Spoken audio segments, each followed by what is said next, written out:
Welcome to the Nerd Party. I'm Darren Moser. I'm Philip Gilfus. I'm Daniel Prue. And this is City Alpha 3.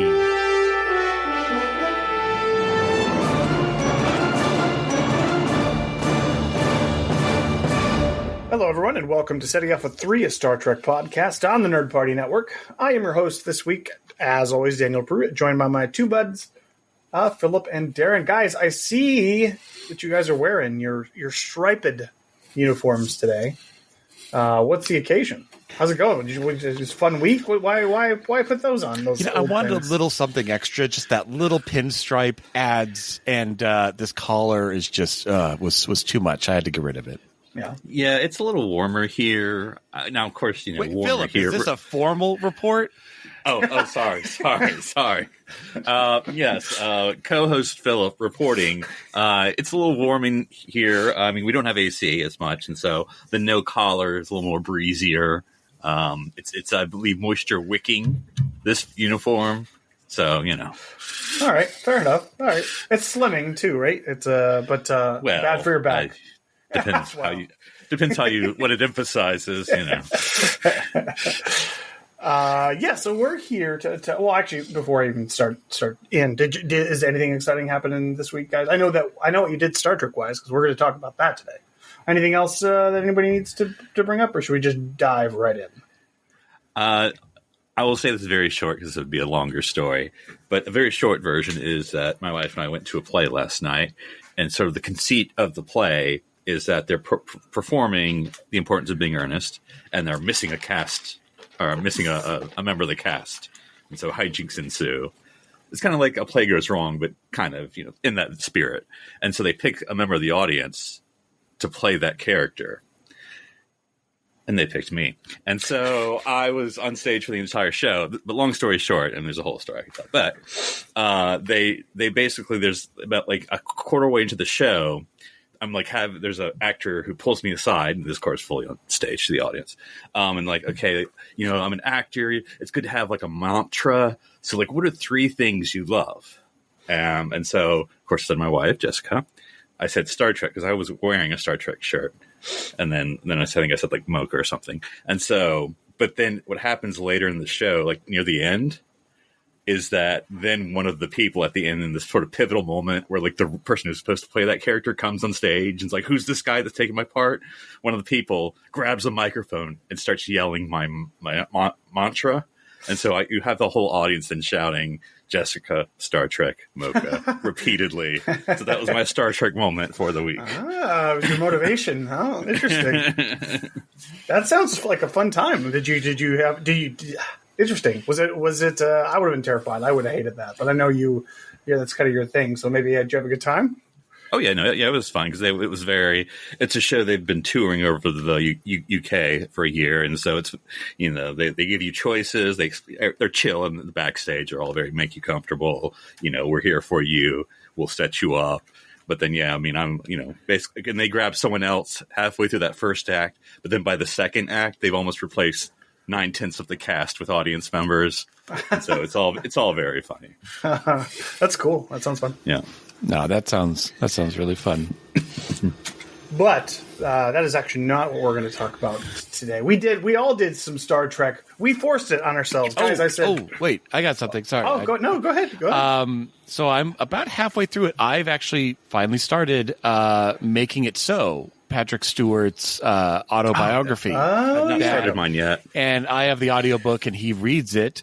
And it's really good, man. It is a slow burn. I think we're up to 1968. As a child in Yorkshire, I forget where it is. No, it's seriously in York. Yeah. It's seriously it. But you know what? I really am enjoying it. I know if some people have commented like, "Hey, kind of get to the Star Trek." I'm like, he sprinkles it in. I think he does a really good. And I know, I'm assuming there was a ghostwriter or someone who helped him like format this into a story, and so after a while I was thinking like, there's no way he just like sat down and was like, and so like he doesn't have this story practiced. But there are good moments though where he'll be talking about something and then be like, and this happened again, in 19 like when I was on Star, and then he jumps and tells that little mini story and then jumps back to the current time that he's talking about. So he's done that maybe a dozen times so far in the first half of the book I've read. Not all Star Trek related, but just he knows when to like finish that thought in the future rather than get to it when he gets to that time. So it's very well done. I really appreciated that. So he's moving back and forth through time. Yeah, yes, just a little bit. But yeah, we've gotten to he's in the Royal Shakespeare Company, and he's really excited. He's talking about Malcolm McDowell, and then he'll say like, "Oh, and then I got to act with him again in Star Trek Generations," and then back to the present. So yeah, we're not even to the 70s yet. So I'm like, man, we got like 2 decades until we get to Star Trek. It's at 68. It was like 2 decades. So I'm really enjoying it though. I probably will pick up the physical version at some point just to have to leaf through if I want to, but I've really been enjoying the audiobook, especially read by him.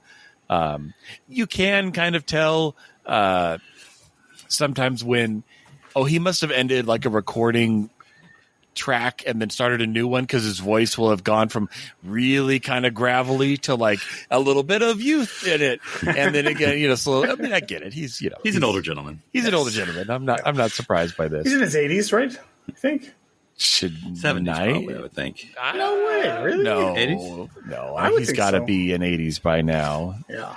Well, it was funny. He was in one of the future moments. He was talking about meeting up with like Ringo Starr, Paul McCartney, and him because he drove Paul McCartney's car once with him in the back, which is like an amazing story. He's 83, so he's but he said in that moment when they were all chatting to each other, like, wait, Sir Paul, Sir Ringo, and Sir Patrick. Like by that time, they were all sirs, and so it's like we got the Knights of the Round Table here, and it's so funny. I will say, and this is just my own temperament. I like the fact that he's keeping it like pretty PG, like maybe PG-13. Like there's a little bit of swear words, but like he's like so and so and I became. An item, a couple, romantically involved. And it's like, so there's a lot to like, you could fill in the blank, like, but he's not ever crass. And I get that. I mean, he's been married 3 times and, apparently had many, a relationship before that. And I want to hear about that. I want to hear about his whole life, but I appreciate that it's not like, let's just say I'm sure it's going to be a little different than Doug Drexler's autobiography. I don't know if you guys follow him, but he's posted a couple of chapters, and let's just say his time with Dorothy is a little steamy. But I wouldn't expect anything less from Doug, and I also can't wait to read that when he finishes it. Doug is pure. I'm forgetting which one's which, but he's pure id. I think of the I'm trying to remember. It's super ego, but I think it's pure id as Doug. But all that to say, I mean, I'm sure you guys have either bought it or have it on the shelf, but I do recommend getting around to it and just enjoying the. I mean, it's like 18 hours. Like it's a really long audiobook, but does he talk very slowly in one unbroken sentence moving from play to play? No, but it's just like someone living in that era, growing up in a very poor town in basic like an Elizabethan house, and just the things that he went through and it's been a fun ride. I can't wait to see, I can't wait for the Dune time and, that's funny. And just other things like it's going to be a lot of fun. And, I'll have to double check like when it came, like when it goes till, because I'm not sure if it actually will cover any Picard. I'm assuming maybe the first season, but it depends when it was wrapped and published, cause that's been very recent. So we'll see. But yeah.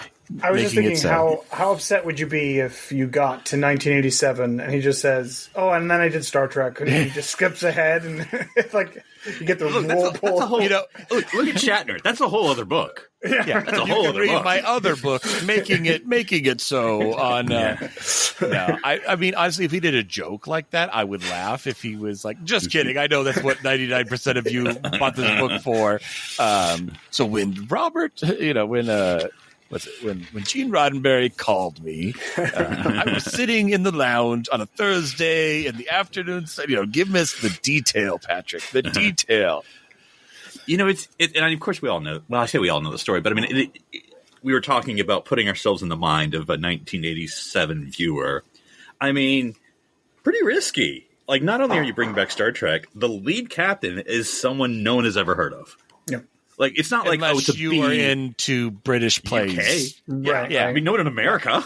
That's let's bring the actor who plays Doctor Who. He likes sci-fi. I'm sure American audiences, I mean, not that he was in Doctor Who, but like it's the same equivalence of like someone really known in the UK, but not necessarily in America. And he's not traditionally handsome. Like, what I mean? He gets a little bit older. He mentions that. He's like, I know I'm not a leading man, I was just going to say, like, with Deep Space Nine, I mean, not that Avery was necessarily like a superstar, but like at least someone on TV has TV credentials in America. Known. Yeah, maybe not like, but like, someone who has experience. I mean, Hawk, but I mean, like, on Spencer for Hire, as was most people would know him from at that time. So, but Kate Mulgrew, I don't remember her. Well, she was second choice. Remember? Oh, but even Genevieve, I don't. That's a weird choice too, because she's very unknown. Yeah. Whereas Scott Bakula, I remember that because that was like, Quantum Leap. Like it's whenever you bring someone with that kind of sci-fi pedigree, and they're like, oh, okay, I this person can be in an imaginative world, and it's going to work. I guess that'd be like the Sonequa, because she was on Walking Dead for a little bit, so I know she had probably done other stuff, but that was sort of her big TV franchise TV experience. So like, okay, put her ahead. People might watch her for that, name, but experience. Was it and obviously her journey was a little different, right? Because she didn't start as captain, so it's kind of like you know what I mean. She was the lead character. She was still the main character, which but like it's just interesting. But you know what I was also thinking, since we're talking about it, and by the way, sorry. No, it works because it was all on topic anyway.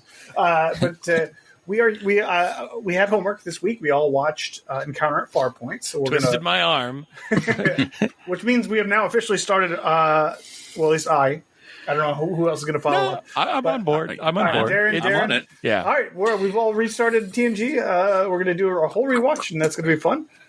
And we'll get into that. But I want to check in every month or so with. Yes, we are now brewing new episodes of City Alpha 3. Well, here's the thing, guys. I can't remember TNG anymore. It's been so long. I got to watch it again so we have something to talk about. This is one of my great ideas, guys, that I had when I was watching the show. And I looked on the internet, and I've seen nobody else has come up with this idea. I think we're going to do it. Since we're all going to do a rewatch, we can just watch an episode a week and then just talk about that episode. So I'm going to call it a review episode podcast, and then we'll see how it goes. First watch? Wait, no, it's not. It'd be weird if we could find someone who was in it and then they could talk about it. I mean, that. Can you imagine? Bring them on as like a guest. That's a great idea. Darren, could you splice up Patrick's reading of his stuff, and then we can just like a sentence or two, and then it'll be City Alpha 3 featuring Patrick Stewart. I mean, if we didn't get sued into the ground, that'd be a hilarious way to interject the audio. Why don't you start off the discussion and I got the call. I think that's we don't have the whole story, Pat. Anyway, he's so chatty. Who did that? There's a podcast, I can't remember which it is, that actually used like some high level interview spliced in, but it was just like you said, just like a quick moment. And then they went back to the regular show, like maybe a sentence. Mm-hmm. Okay, bro. You're inventing podcasting, Daniel. Bravo. Thank you. Parody use. 15 years too late. Dang it. Okay. But I wanted to continue on that train real quick, because thinking about Patrick Stewart as the captain, And this is something, we obviously know, but I just don't think about too much, especially watching that first episode, how much Gene Roddenberry there is. Like, their only reason Captain Picard's an older gentleman is because I think probably at the time, Gene, was getting older as well. Star Trek talking about age and growing old?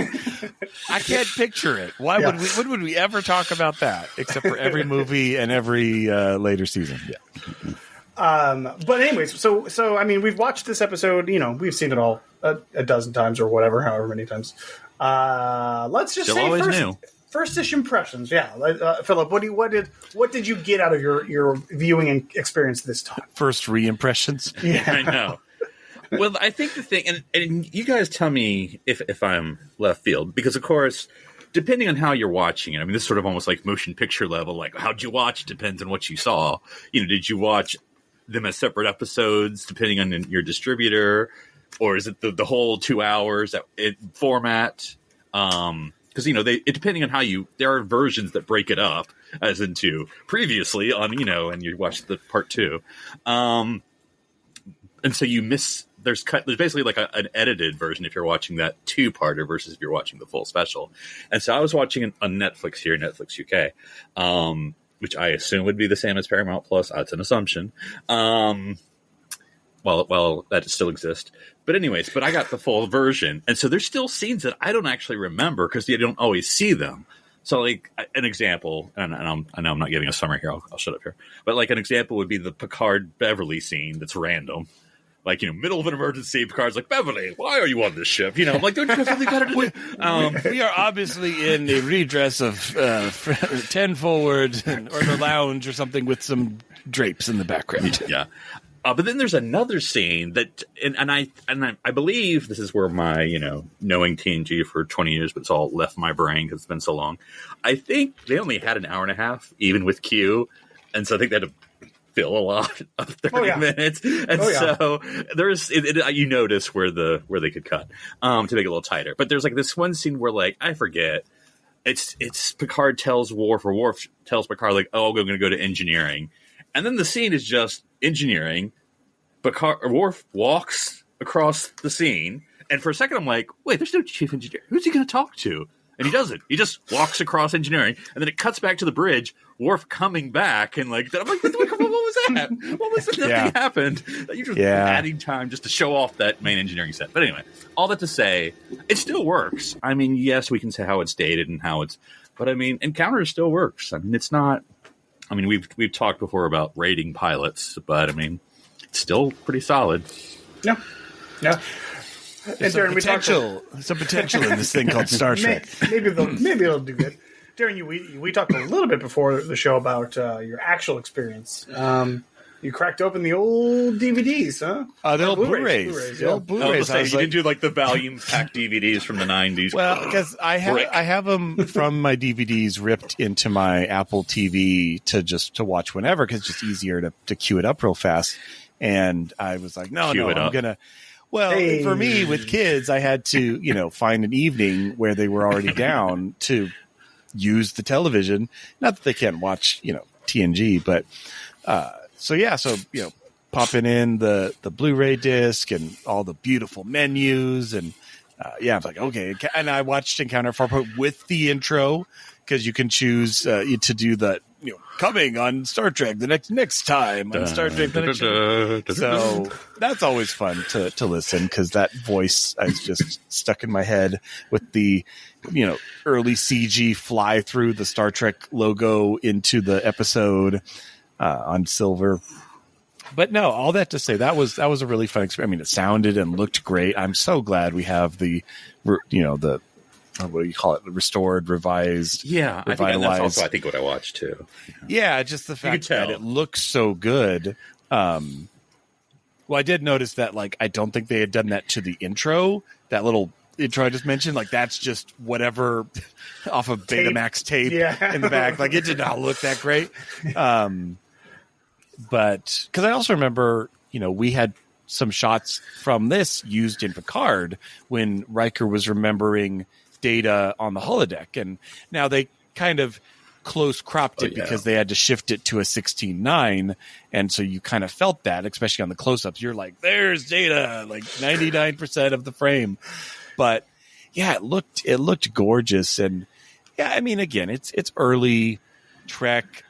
There's always those moments we'll notice, like, Picard yelling, like, shut off that damn noise. It's like, it's red alert, Picard. Like, what do you expect? Like, we is that your way of like, oh, hey, we don't want to hear that the entire time, so let's have the captain turn it off. It's always funny, those little things that they're not that they're wrong, but they're trying out because it's a brand new show, brand new Star Trek. I mean, and you could tell, like, these could either become things or not. And we know which ones do and which ones don't. Like, oh, hey, secure communications, like print out only from all decks. You're like, okay, that like is never a thing again, and the replay that Riker watches, which is always hilarious. Like, we've talked extensively about that. When I was doing that, I was making a bet for myself. How long is this going to last? Like, how long can you hold the audience's attention for something they've already watched? Because right. I was like, 5 minutes ago. Because it went longer than you thought it was going to go. I was like, okay. And I'm like, where's the cameraman in all this? Like, where's the camera shooting all this? Like, I mean, we've talked about this before. We've done how many hundreds of episodes of talking about Star Trek, but I want that. I want to be ensign, replay. And your job is like, okay, we got an admiral coming by from the hood. We got to let him know what's been going down. So here's all the sensor feeds of the bridge and the main viewer.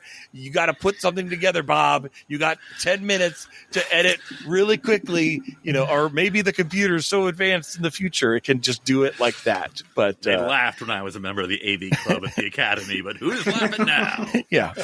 Some said it was a weird minor to take at Starfleet, but you know what? I'm on the Enterprise, and you, Jimmy, you're on the Farragut.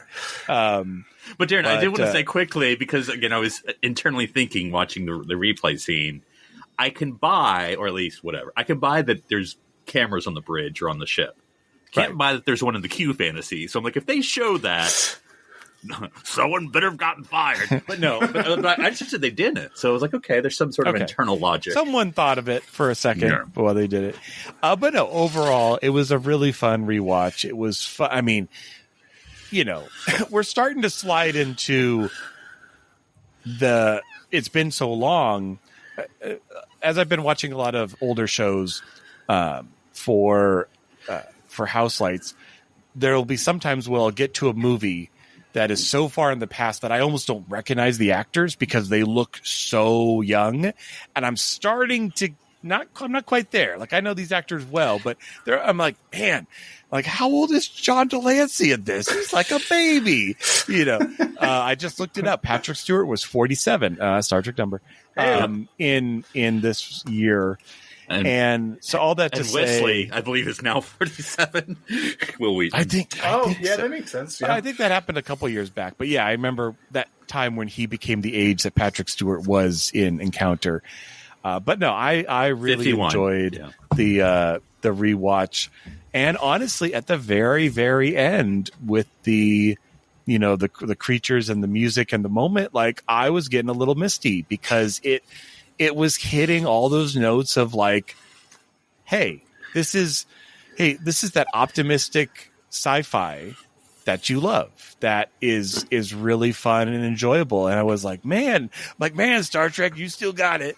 You still, all these years later, and it was interesting. I kept playing. I feel like I'm giving my final review at the very beginning, but I kept 4 stars out of 5 in my mind.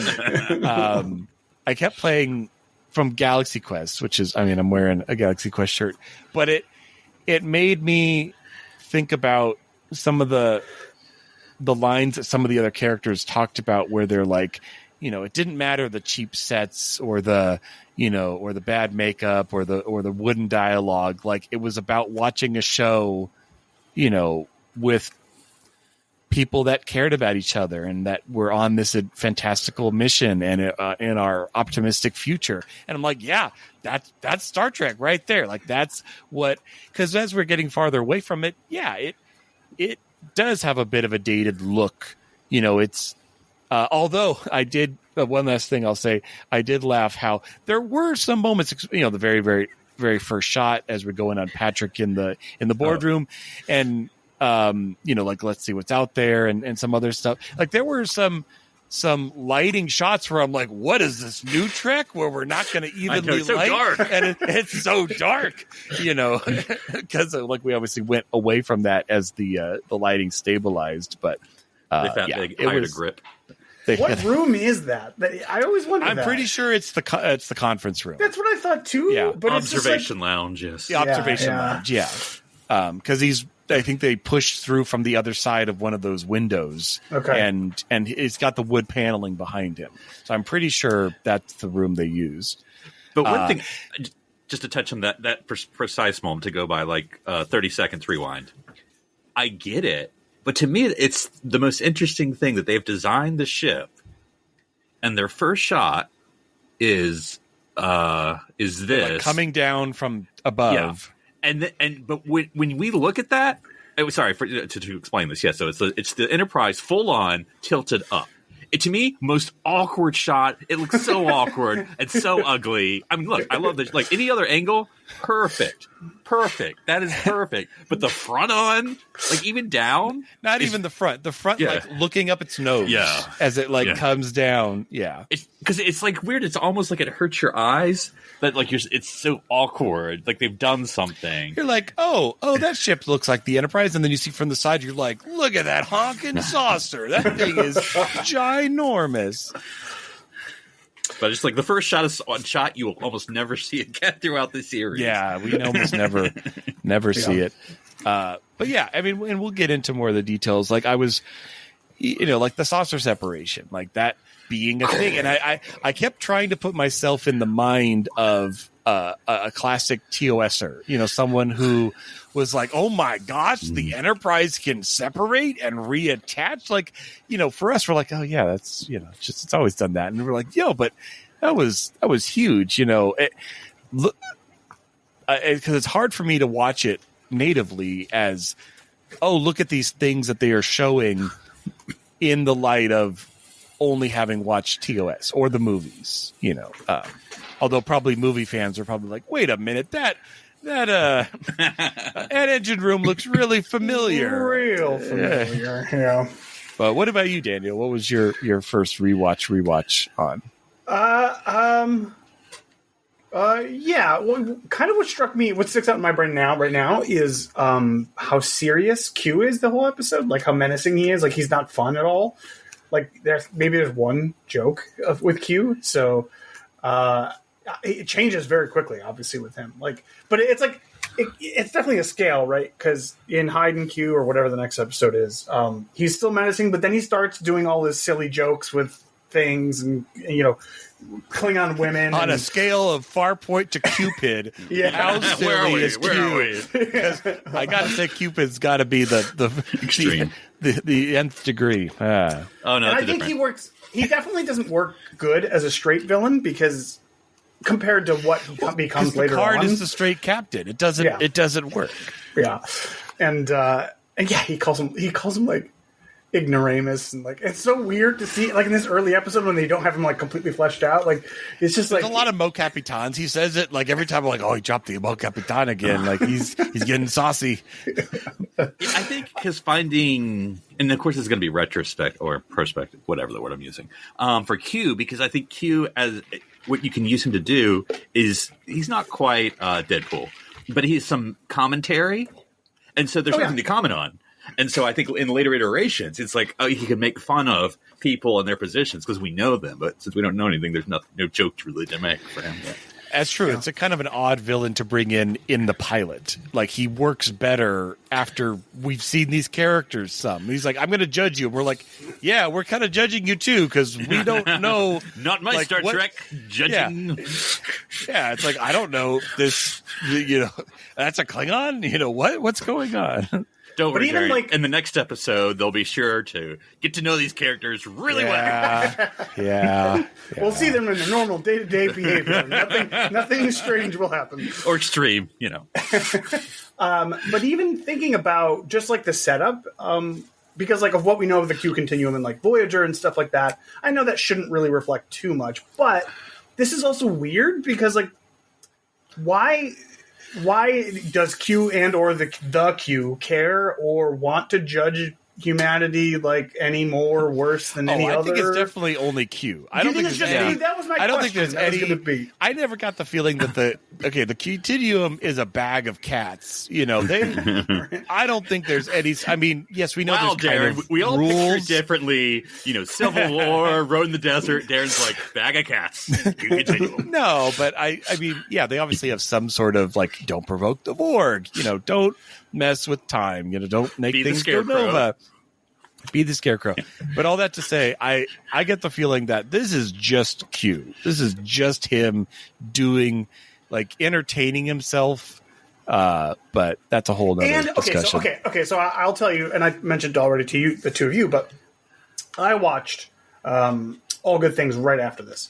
So watching the last scene of All Good Things, where, well, not the last scene, that's the poker scene, but the last scene with Q, where like they're wrapping it up, and Q is like, this was an entire exercise meant to sort of stretch your brain, to get you to grow as a person, like intellectually, like so you could, what did he say? Like, so you could consider possibilities that you would never have considered before, and you did for a brief moment.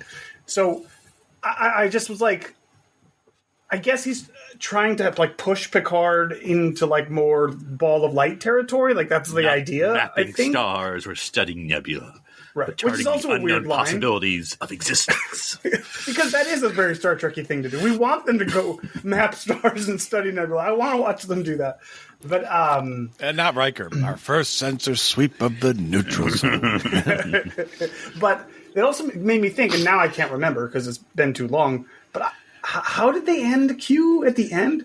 Was he still saying was this still you mean in Picard? In Season Picard? 2. Was this still supposed to be part of the trial? I can't remember. No, I think it was just him dying and he wanted to. Okay, so it was not related at all. That was just I don't think it was continuum related season 2. I don't think it was. That's what I'm saying. I can't remember anymore. So yeah, I don't want to revisit it. So yeah. No, and then then you have the end of season 3 at the after credits scene. So I don't know what to do with that. So yeah. So okay. Well, in any case, there's Q.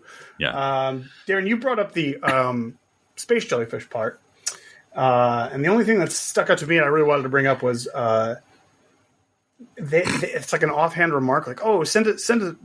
I do really love this scene. It's a turnabout scene on Q where he's like trying to egg Picard onto like shooting at the aliens, and he's like, "Why aren't you? If you're so evolved, why aren't you even sending medics down to help all these people that are getting shot at?" And he's like, "Whoa, Beverly O's already on her way." Boom. He's like, "Yeah." He's like, "Dr. Crusher, what's your status?" "Oh, we're ready to beam down. We've been preparing." Yeah, I do like that. If he had a mic to drop, he would drop it right then. He takes his comm badge off and like drops it, and then he picks it up and puts it back on because he needs it still. He's in the middle of the mission. But then he goes, sorry, but then he goes, they're like, "Oh, send a station for everybody to just evacuate Farpoint." And then 3 seconds later, the fish goes up. Yeah. Hey, you're like, right. No, you're right. The all those timing people are gonna be like falling off the top of him. And stuff. Yeah. Timing. All those bolts of fabric coming out. Now maybe. Apple. I just got a theory for 2 seconds in my mind.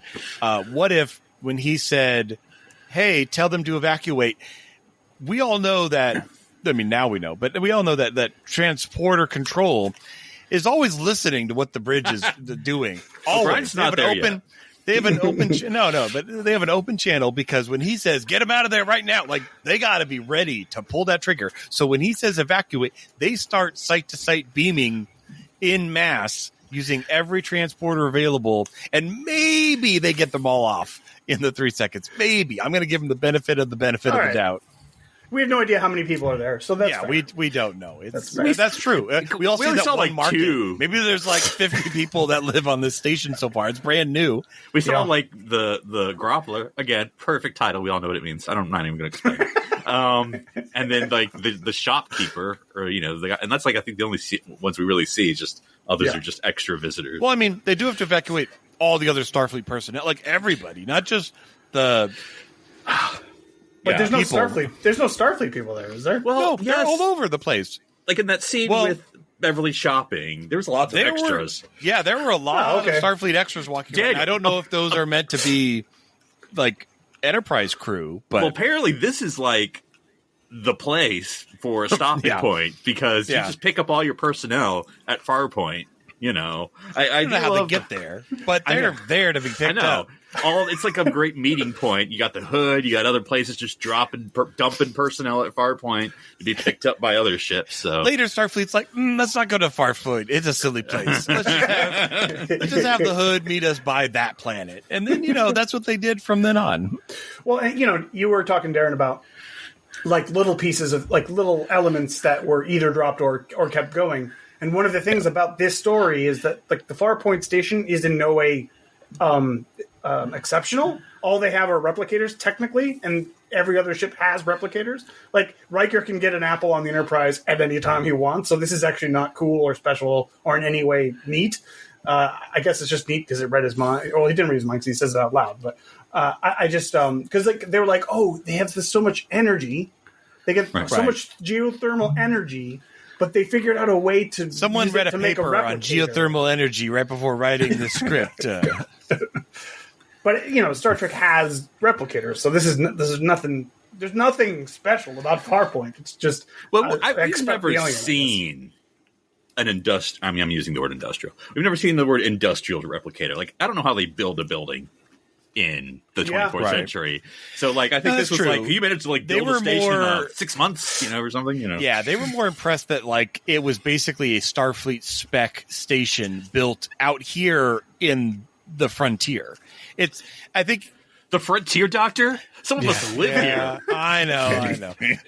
The way I kind of visualized it in my mind was like, imagine if they go to this planet and there's like an Earth 1 space dock floating and they're like, oh yeah, we built that. That would be like, oh my God, like how did you, that's I think the amount of awe we're supposed to give it is like, how did this planet, totally justified frontier, have, build this out of, and then as Riker points out, like some of these materials don't even exist on this planet. So where did they come from? And the story falls apart. It's funny watching Encounter. It's like, well, now I can't really make fun of Star Trek Beyond because it's almost the same situation. Like you have this big station that's on the border of unknown space. Yeah. Like, we put all our eggs in this basket. Where did we build this? Yeah, how did we get this Should we be sending all our personnel to get picked up on the border of unknown space? Well, you make one mistake, you can make it another time. But okay. You were saying with the transporter chief. So, like Admiral McCoy, did he get beamed up involuntarily, or did he? Where did he go? He must have shuttled up. Oh, did he? Oh wait, no. Did he go to the hood? Maybe he went to the hood. Yeah, he went to the hood. Yeah, sorry, you're right. Yeah. Does that mean data? But remember that happens after the Q encounter. Yes. So. Where was McCoy the on whole the time? Enterprise? Yeah. What's going on? Where are we going? We're separated. What the devil's going on? I hope his quarters were in the saucer section, or you get shuffled through the corridor. It's like, what's going on? Where are we going? You mean the ship is breaking in half? They never build ships like this anymore. He lived through that entire encounter, and then was sent to the hood. So they kind of gloss over that.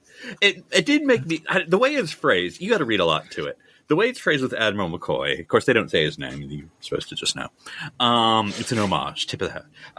But because I remember what Worf's exact words are. It's something. So you feel free to look it up and correct me. But something like, "Oh, there's our admiral reviewing the sickbay facilities today," or something that, if you really think about, doesn't sound like he's been there for like a week. It almost sounds like he just arrived, looked over things for a day, and then he was leaving. So I'm like, where did he come from? It wasn't on the hood because that's where he's going back to. I mean, he could have left Space Dock. Or Riker would have known. So he's at Farpoint? Because everyone goes to Farpoint. Although technically they could have had him on the hood.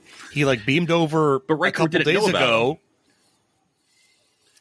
Oh, that's right, because the hood was what was dropping off everybody else. I don't know. See, yeah, that's where I'm like, where did the come from? Teeny plot holes. No. He behind the hood was the U.S.S. cameo. It's a much smaller. Yeah, that makes sense. Yeah, there's more starships than just the two we saw. That makes sense. Yeah. It's not a Ferengi vessel. We know that because they because they eat people. Yeah, apparently. But look, if you saw their teeth, I feel like it's not a good stereotype. But if you were just looking at them, I could see the misunderstanding.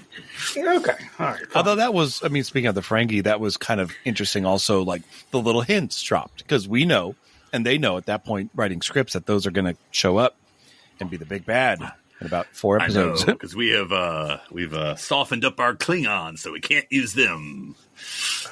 So I want to talk a little bit about the seemingly, I guess it would be choosy would be a better way to put it. The way that some of the senior staff is unfamiliar with the Enterprise. Like Riker goes on board and he's like, I don't know how to use this wall computer thing. Like, I read the chapter on manual docking, but I didn't read the chapter on manually dock. What was he looking for? Holodeck? No, he was looking for data. Yeah. He was looking for data.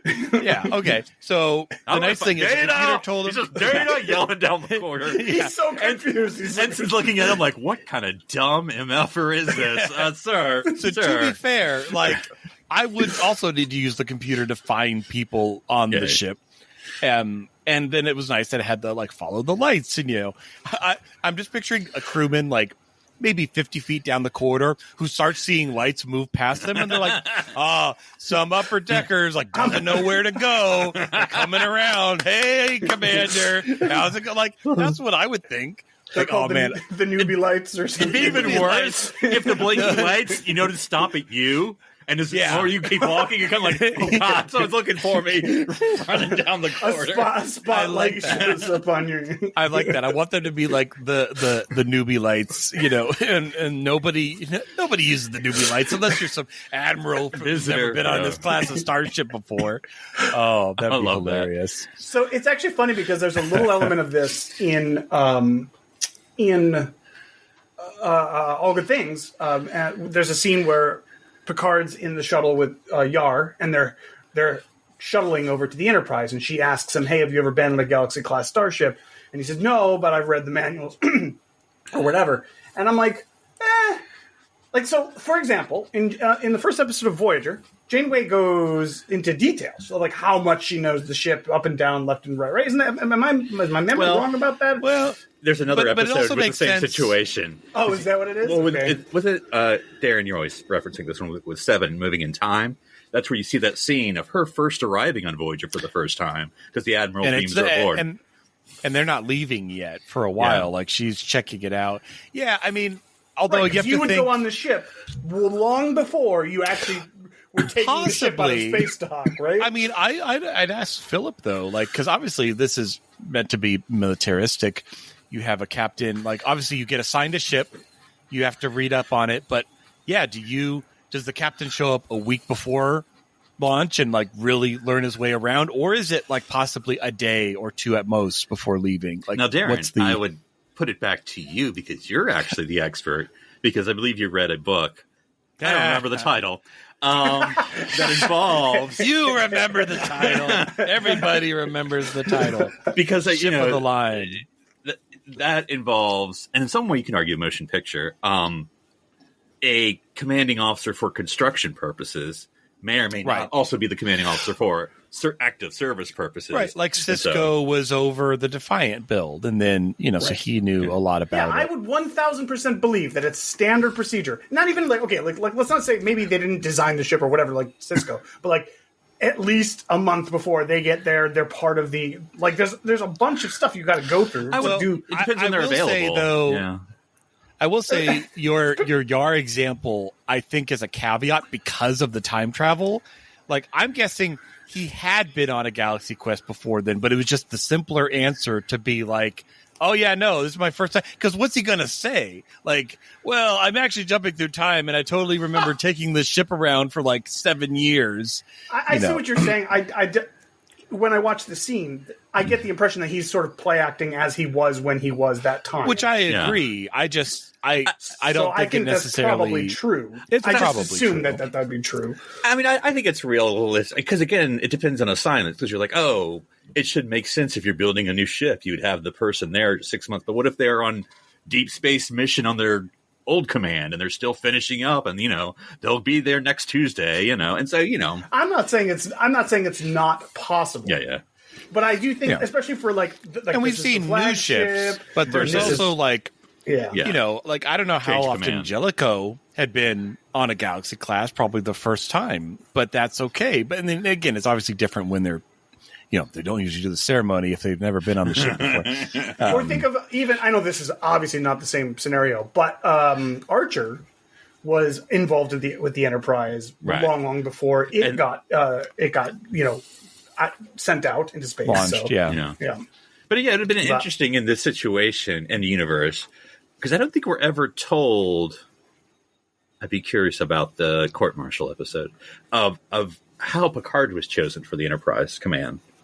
I mean, because, and again, we've never been explained into Stargazer service. There's probably that what is that? Enterprise. There's that so autobiography of Jean-Luc Picard, right. Which I also haven't probably read. Says also, it. Yeah.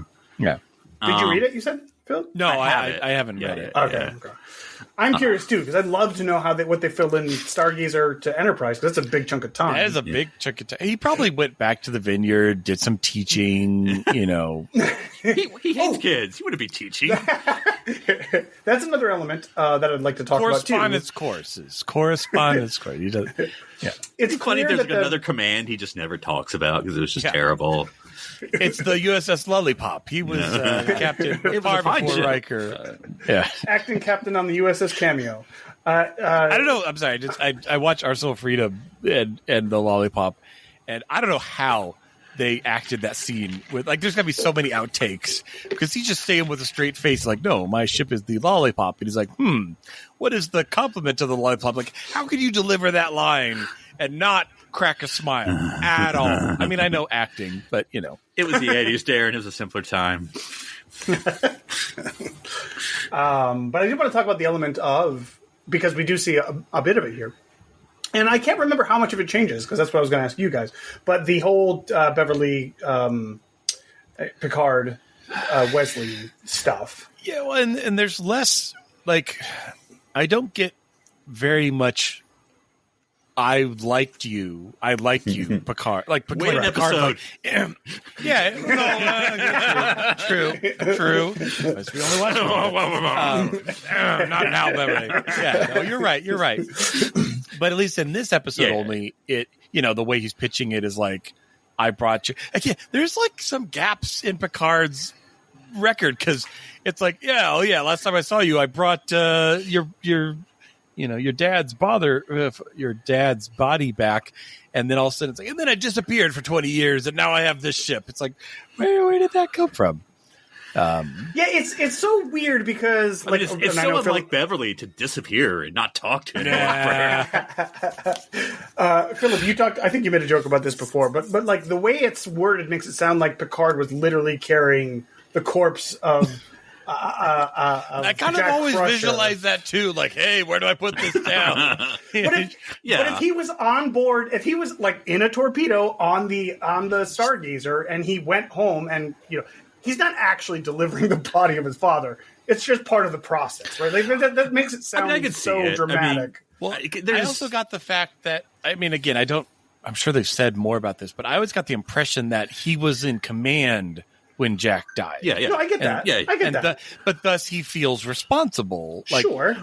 Not just, I brought him his body back, but I also was there. I'm saying from the literal Wesley's standpoint. Perspective. The way that Wesley would explain it is not he was my dad, CO, who died. It's the way he phrased it. Remember, it's Picard. Oh, the guy with the body. That's who I remember him from.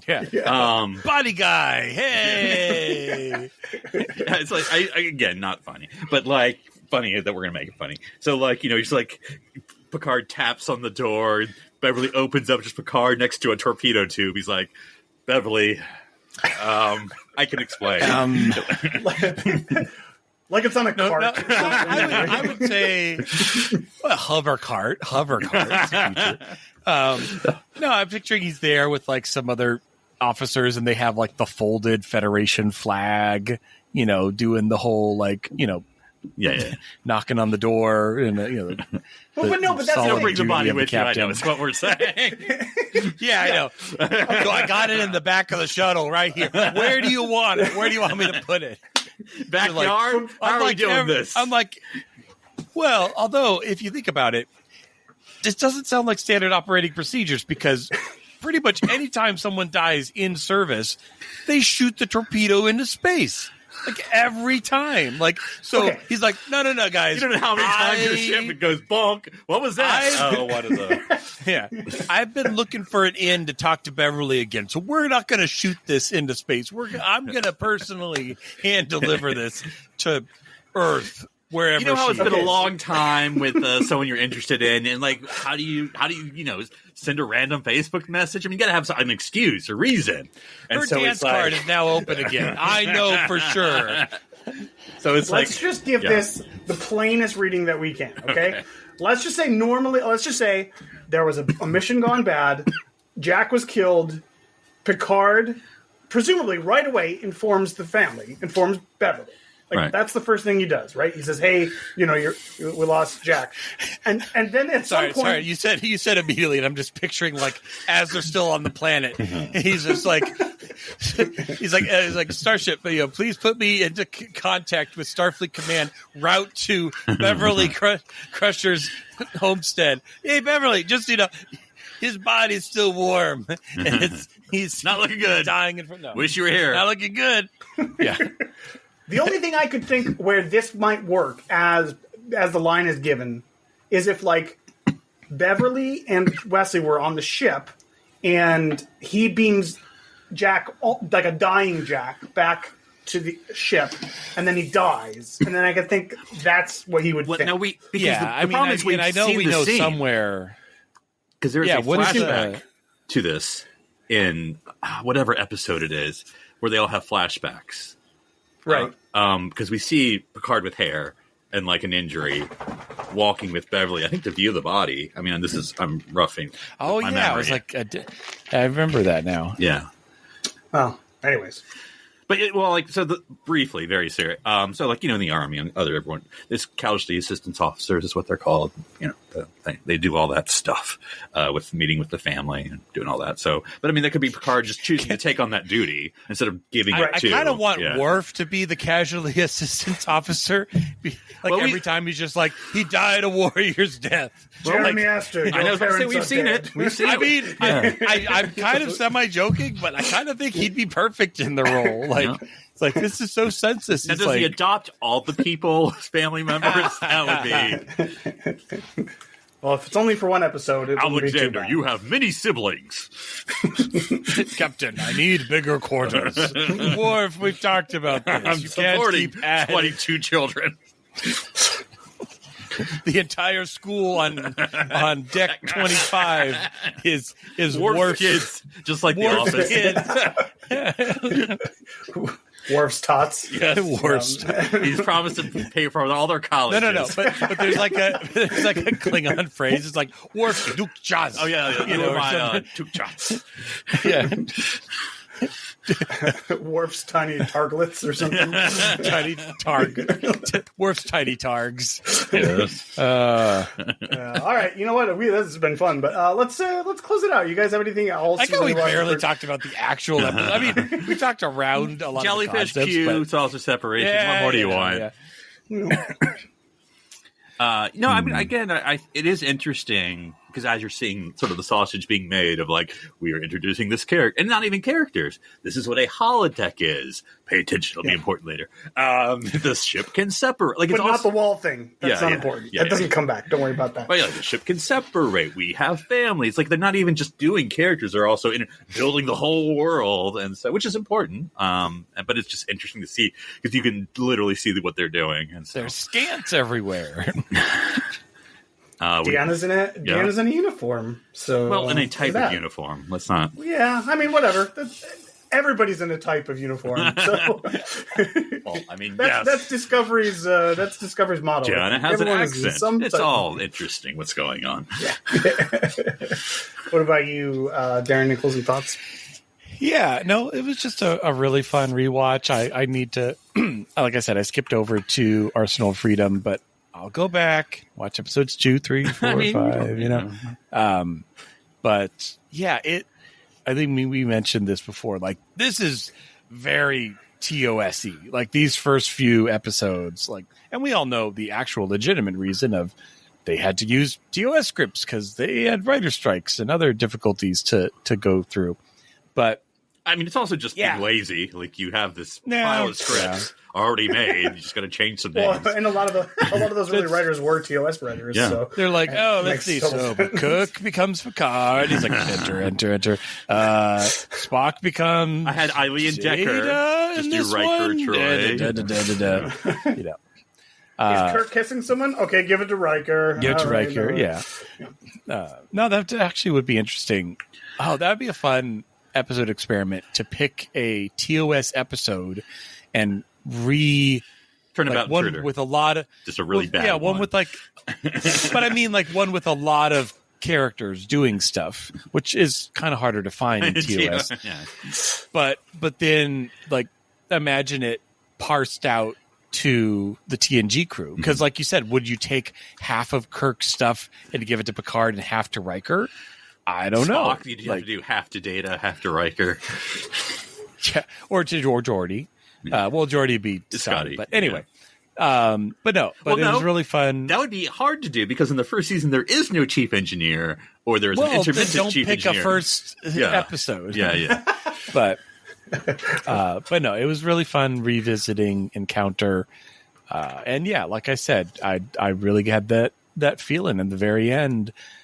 That this is just great sci-fi. It was really fun to rewatch, and I mean, yeah, I am totally watching it with rose-colored glasses, and I'm glossing over a lot of the production issues and woodenness of it. Like, yeah, if you were to air this, having never been seen, having never existed in the 2020s, would it even get a season run? I don't know. It's probably not. Wait, it would get 26 standards, episodes, Darren?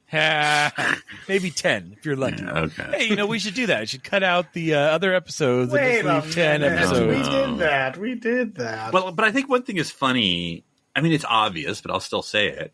Is how much is the same? I mean, look, the ship always looks like it's going to look like, and even the interior, yes, some carpets and chairs, but I mean, for like 85%, everything looks like it's always going to look like, and so it's just, uniform's different, and this is different. But I mean, like, it's still the same place that it's going to look like for 7 years, and so it is funny that that's sort of timeless. Like, you do notice, like, those are the things that are dated and will change, but like, 80% of the production is how it's always going to look. Yeah, and they got it all. Obviously, like you said, there were changes, but a lot of that stuff is established here. And or wasn't it the thing that like they weren't going to build an engine room, and so he wrote a scene of like, here's the engine room, because otherwise they weren't going to build it, and like, this part where Worf walks across for 30 seconds. Yeah. Vital.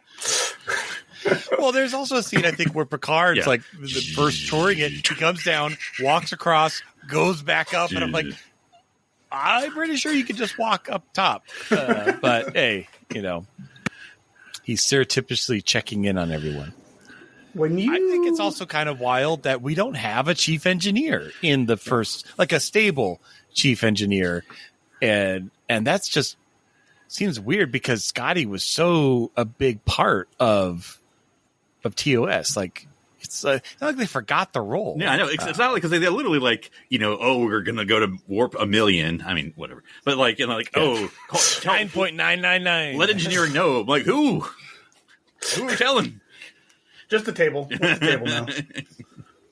But I mean, I guess, I don't know. Hamsters, faster, hamsters, faster. But I remember reading, and I'm sure y'all know this, but like I remember reading Gene's I don't know if it was Gene specifically, but the general concept was like, by the 24th century, it's all computer run. Oh, but then of course, it's less battleship with one guy like pulling the levers to make it work, and more like it's so automated. But that's interesting because that's a pilot, and then you go to the next first episode where there's a chief engineer. But I mean, not a dedicated player, because when you get it's the woman. McDougal. Yeah. No, wait, no. It's the woman. Is it McDougal? I can't remember. Yeah, I think so. Yeah. But anyway, so it's because the woman. I can't remember her name. I apologize. But yeah, but then of course I think she lasts maybe that episode and or two. In Arsenal of Freedom, I think that guy who that's right, piloting the saucer, he's the chief engineer, and he's like a lieutenant commander or something. Like I can't remember. That was the other thing. I was kind of looking at. It was hard. I was trying to look in the Blu-ray quality at a lot of actors' pips, all that street corn, because I'm pretty sure, like, I know they call her commander, but like it looked, at least for a few moments, like Troy had 3 solid pips. Like she was also a commander, which kind of would make sense that the 2 commanders are sitting opposite, Picard. But I think, it later, she gets put down even more because she takes her exam to become a lieutenant commander during the show. A full commander. No, that was a full commander, right? Oh, full commander. Yeah, she's a lieutenant commander. But I'll admit, because even during Encounter, there is now, I mean, whatever, you can forgive it. But I think there's one part where Riker calls her a lieutenant. And I was like, whatever. I think maybe he just flubbed the line. I mean, that's the other half of the name, right? Yeah. You can call them either lieutenant or commander. Yeah, we're not going to talk about this because I hate the fact that we call lieutenant commanders, and it doesn't make sense to me. But times are fast. I've got to be able to do something quick here. Then call it something else. I can't call you co-host Darren Moser. LC. Yeah. All right. Okay. Well, that'll be it for this week. But Philip, if people wanted a preview of what you think of The Naked Now when we talk about it next week on our episode another review exciting episode of Star Trek The Next Generation, what happens when the crew gets intoxicated? Just stay tuned for another exciting episode. Yep, and they can find me on Instagram on CAPTSFUFD. And Darren, if people wanted to find out where you piloted Admiral McCoy to, since he's been missing, how would they get a hold of you? That's the thing. Without transports, there's no record of where you go, Admiral. I could take you anywhere in this galaxy.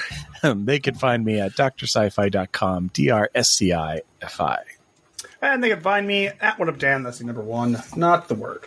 Well, that's it for this week. I'm Daniel Prue. I'm Philip Gilfus. And I'm Darren Moser. Shredded here on SETI Alpha 3.